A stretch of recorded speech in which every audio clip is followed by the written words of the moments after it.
colon mean the same thing. Right? It is consistent with, you can use this or you can use this, you can use this or this. I just, force of habit, usually use this than this. Most texts use this, but if you see this, don't get confused. It means the same thing, and. Right? It's a conjunction. Okay, but just of habit, I don't like changing the symbols that I initially used from when I was in my formative years, so I stick with that. Okay, but just as an aside. So how is this read? Right? Alright, what I'll do is I'll isolate it so that you can see how it's read. This piece,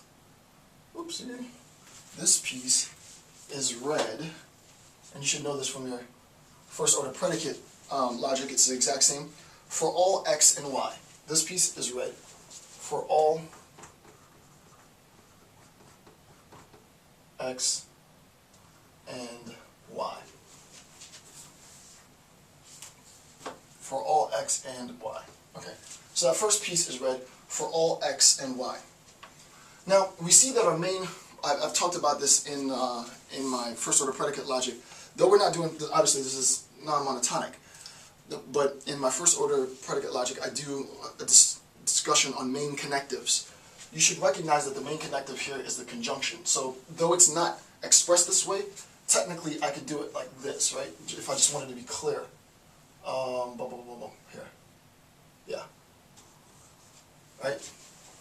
This part and this part, if this, all of this is if this, then this, right? If all of that, then that, right? This isn't given, but at an introductory level, it's good to recognize, I'm going to erase it, but keep that in your mind, it's good to recognize that our main connective is the conjunction, right? So our main connective is the conjunction, I mean not the conjunction, the conditional, and then our subordinate connection is the conjunction. So main, secondary. Okay, so it's going to be if x and y escalate, right?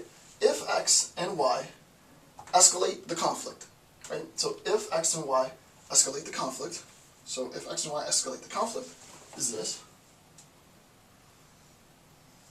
So this part is if x and y escalate the conflict, right? So this part is if x and y, for all x and y, that if x and y escalate the conflict, I probably should start changing my colors here so you can see it. If x and y escalate the conflict, and if the fact that x and y refuse negotiations, right? And if, next part, the fact that x and y refuse negotiations, actually I'll extend it all the way across.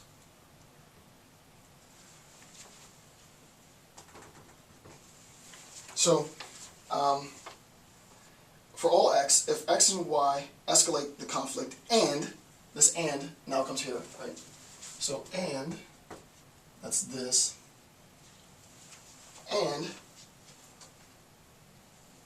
if the fact that x and y refuse negotiations is consistent with, so what we have is, with this, it's always going to be, the fact that some state of affairs occurs is consistent with, is the structure, right?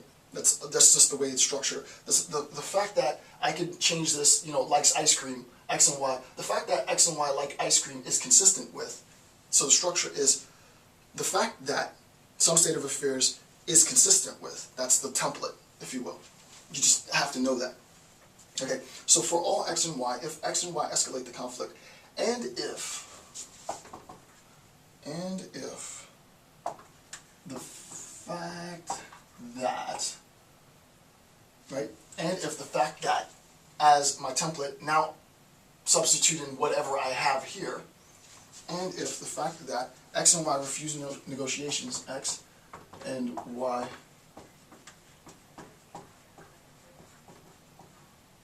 Negotiation, and if the fact that x and y refuse negotiations, right, x and y, and if the fact that x and y refuse negotiations, is consistent with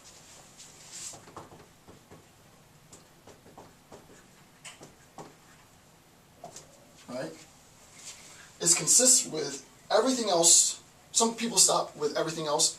I typically add on everything else is believed to be true for pedagogical purposes, because given our inference, remember we're talking about non-monotonic inferencing, and I told you that this is really the type of inferencing that's used in science. Inference is the best explanation. Given everything, the fact that this is the case, it has to be consistent with everything that else is believed to be true, right? Everything believed to be true. Some people just put everything else. It's consistent with everything else believed to be true.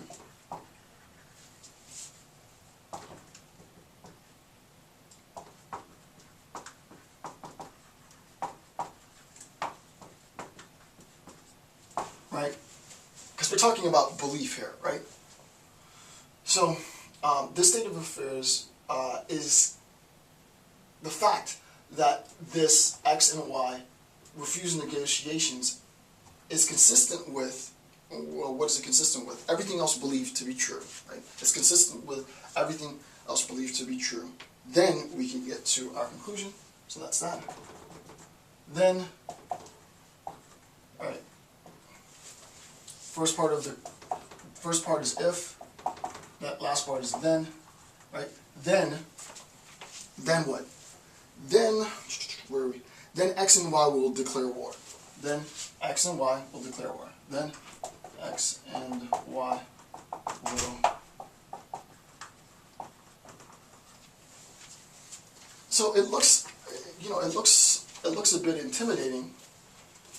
I like this better than this because it's so much easier to write than having to write out all these words. But basically, it's saying for all X and Y, right? If X and Y escalate the conflict, and if it's the fact that,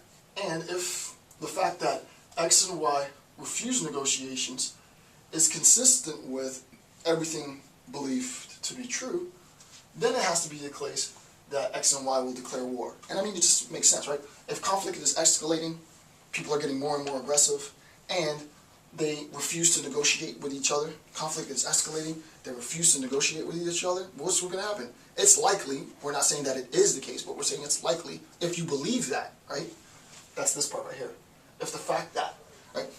If all things being equal, if we see that conflict is escalating and there's a refusal to negotiate, then it's probably going to be the case that war is going to be declared, right?